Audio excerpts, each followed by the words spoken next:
10:35 de la mañana, viernes 14 de agosto de 2026. En vialidad de La Barranca, frente a Paseo Interlomas en Huixquilucan, Estado de México, los vehículos siguen circulando con aparente normalidad. Hay trabajos de pavimentación. Una revolvedora de concreto realiza maniobras junto al complejo comercial. Y entonces ocurre lo impensable.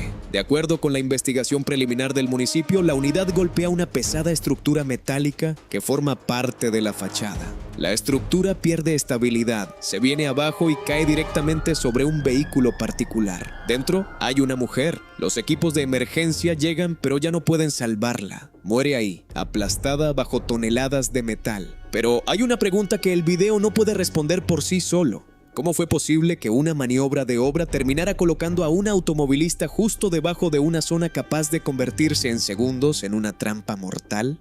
Antes de seguir, suscríbete a Alerta Roja, porque aquí vamos caso por caso, pista por pista, hasta donde otros no quieren mirar, porque lo confirmado ya es grave. El ayuntamiento de Huixquilucan informó que la alerta llegó a través de sus cámaras alrededor de las 10:35. Bomberos, Protección Civil y servicios médicos activaron el protocolo de emergencia. Cuando los paramédicos llegaron al automóvil, la mujer ya no tenía signos vitales. La Fiscalía del Estado de México fue notificada para las diligencias correspondientes.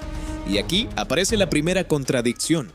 Algunos reportes periodísticos hablan de una mujer de aproximadamente 35 años e incluso la describen como copiloto. Sin embargo, los primeros informes basados en la autoridad municipal la identifican como la conductora.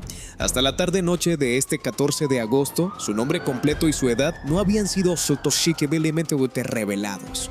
Y eso debe decirse con toda claridad. No vamos a inventarle un nombre, una profesión, hijos, esposo o una historia personal que las autoridades y su familia todavía no han hecho pública. Pero detrás de esa identidad que todavía no conocemos, hay una persona real. Alguien salió de su casa pensando que recorrería una avenida y llegaría a su destino. Tal vez faltaban minutos, tal vez había alguien esperándola. Y en cuestión de segundos, una maniobra en una zona de obras terminó arrebatándole la vida. Ahora hay una familia que tendrá que recibir una noticia que nadie está preparado para escuchar. Paseo Interlomas emitió su propia versión. Aseguró que el vehículo involucrado realizaba obras viales ajenas a la operación del centro comercial y que ese vehículo impactó accidentalmente una estructura, provocando el colapso. El municipio coincide en un punto fundamental. La revolvedora pertenecía a una empresa contratada para los trabajos de pavimentación y, según las primeras investigaciones, golpeó la estructura durante sus maniobras. Entonces la pregunta cambia.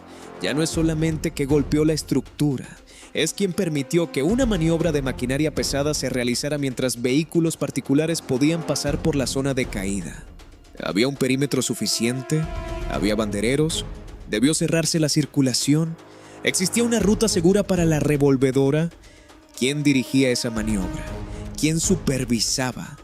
Y hay algo todavía más delicado, porque aunque un camión haya provocado el impacto, eso no responde a otra pregunta fundamental.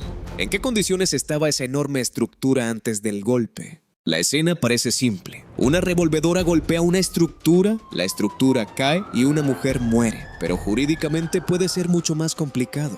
El ayuntamiento de Huixquilucan anunció que pedirá a la empresa contratada para las obras de pavimentación que responda por la responsabilidad civil derivada del accidente. Sin embargo, hasta ahora no se ha hecho público el nombre de esa empresa.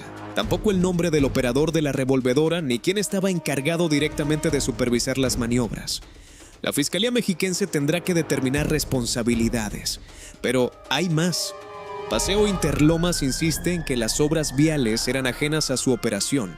Esa precisión es importante, pero tampoco resuelve todo, porque si la pieza derribada corresponde jurídicamente a una estructura publicitaria o de anuncio del complejo, existe un reglamento municipal extraordinariamente específico sobre quién debe garantizar que ese tipo de instalaciones sean seguras.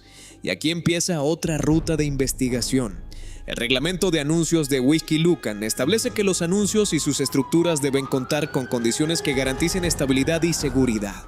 También obliga al propietario responsable a conservarlas, mantenerlas y repararlas para evitar riesgos. Y para determinadas estructuras existe algo todavía más importante: licencia, responsable técnico, programa de mantenimiento, bitácora y revisiones periódicas. Ese detalle cambia todo. Porque el artículo 67 del reglamento establece obligaciones para el titular de la licencia, entre ellas conservar la estructura en buenas condiciones de seguridad y estabilidad y mantener vigente un seguro de responsabilidad civil y daños a terceros. El artículo 68 coloca obligaciones sobre el director responsable de obra relacionado con la estructura, incluyendo un programa de mantenimiento y revisiones cuando menos semestrales asentadas en una bitácora. Y el artículo 69 contempla responsabilidad solidaria por daños en determinados supuestos de incumplimiento.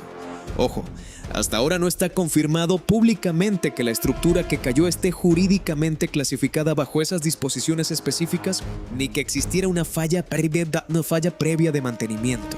El impacto de la revolvedora aparece como la causa preliminar del desplome, pero precisamente por eso la Fiscalía debe obtener los documentos. ¿De quién era la estructura? ¿Tenía licencia vigente? ¿Quién aparece como titular? ¿Quién era el director responsable de obra? ¿Cuándo fue revisada por última vez? ¿Existe la bitácora? ¿Hay fotografías de inspecciones anteriores? ¿Estaba asegurada? ¿Los anclajes estaban íntegros antes del golpe o ya presentaban deterioro? Y si quieres seguir entendiendo cómo se conectan estas piezas, suscríbete a Alerta Roja, porque esta historia todavía no termina y cada nuevo dato puede cambiarlo todo. También deberá investigarse el otro lado, la obra vial. Porque si una revolvedora operaba a centímetros de una estructura pesada y junto a una vialidad abierta, alguien tuvo que definir las condiciones de seguridad. El contrato de pavimentación puede convertirse en una pieza clave. Ahí debería aparecer qué empresa ejecutaba los trabajos, quién supervisaba, qué medidas preventivas correspondían y quién debía controlar el tránsito durante las maniobras. El centro comercial dice, la obra no era nuestra. El municipio dice, la revolvedora pertenecía a la empresa que nosotros contratamos. Y una mujer está muerta. Esto no prueba que Paseo Interlomas haya sido negligente. Tampoco prueba por sí solo responsabilidad penal del ayuntamiento. Pero sí abre una cadena de preguntas que no puede cerrarse diciendo simplemente el camión golpeó la estructura.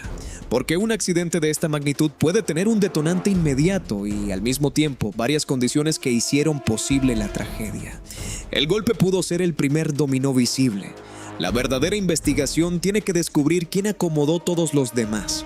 Ahora viene la parte que puede tener consecuencias penales. La Fiscalía General de Justicia del Estado de México deberá establecer el nexo causal. ¿Quién hizo qué? ¿Qué obligación tenía? ¿Qué omitió? Y si esa conducta produjo o contribuyó jurídicamente a la muerte. El Código Penal del Estado de México define el homicidio en su artículo 241 como la privación de la vida de otra persona. Y si las pruebas llevan a considerar que esta muerte fue resultado de una conducta culposa, es decir, sin intención de matar, pero derivada de imprudencia, impericia, negligencia o incumplimiento de deberes aplicables, entra en juego el régimen de delitos culposos del propio código. El artículo 60 contempla, de manera general, penas que pueden llegar de 6 meses a 10 años de prisión, además de multa y posibles consecuencias profesionales según la conducta que finalmente se acredite. La clasificación exacta y la eventual pena corresponden a la Fiscalía y, en su caso, a un juez. Y aquí existen 3 escenarios que la investigación tendrá que separar. Escenario A,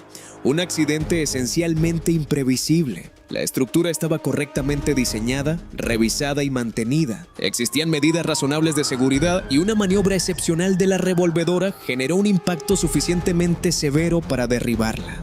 En ese caso, la responsabilidad podría concentrarse principalmente en quien ejecutó la maniobra y en la empresa contratista, dependiendo de las pruebas. Escenario B, una cadena de errores u omisiones. La máquina maniobraba sin una zona de exclusión suficiente. El tránsito seguía pasando demasiado cerca. Faltó coordinación, señalización, supervisión o control. Entonces ya no hablaríamos solamente de mala suerte. La Fiscalía tendría que analizar a operador, supervisores y empresa contratista, además de revisar qué controles correspondían a la autoridad que contrató los trabajos. Pero existe un escenario C mucho más inquietante. No porque exista evidencia de que alguien quisiera provocar una muerte, no la hay, sino porque podría descubrirse una negligencia estructural acumulada. ¿Qué pasaría si la estructura llevaba tiempo sin revisiones?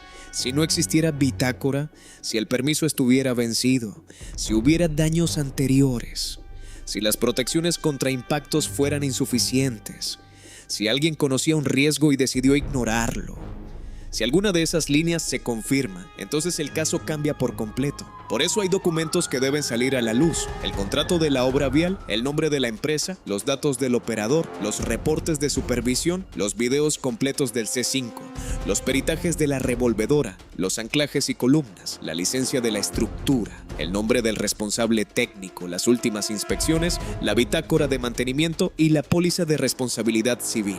Y también falta algo que no puede perderse entre expedientes: el nombre de la víctima. Hasta este momento, las autoridades no han hecho pública su identidad de manera confirmada. Su familia merece que esa información se maneje con respeto y no mediante rumores. Pero no conocer todavía su nombre no hace su muerte menos dolorosa. Una mujer salió a una vialidad pública y no regresó. Su familia tendrá que organizar una despedida por una tragedia que ocurrió mientras ella simplemente transitaba frente a un centro comercial. Si quieres que sigamos investigando este caso y todos los que sacuden al país, suscríbete a Alerta Roja, activa la campana y déjame en comentarios qué pista crees que cambia toda la historia. Porque aquí alguien tendrá que explicar por qué una vialidad abierta, una revolvedora realizando maniobras y una estructura capaz de aplastar un automóvil terminaron coincidiendo exactamente en el mismo lugar y en el